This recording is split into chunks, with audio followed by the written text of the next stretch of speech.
Okay, my battery has died on my Jeep.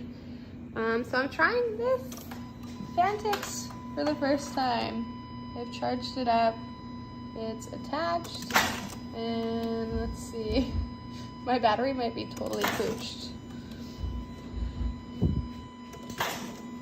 Seems like it's getting a little bit of juice.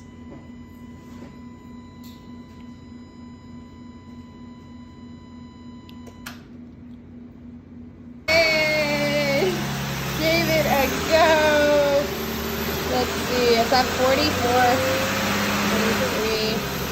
Interesting. My battery went, I used the battery reader on it to see how dead it was, and it was like a fifth of the charge. But it's on, so that's kind of impressive. It works, and so much easier than jumping car to car. So really pleased about this, especially I'm in a townhouse and it's just like impossible basically to get a vehicle in here. I'd have to clean out my whole garage to fit one in to jump the battery. So love it.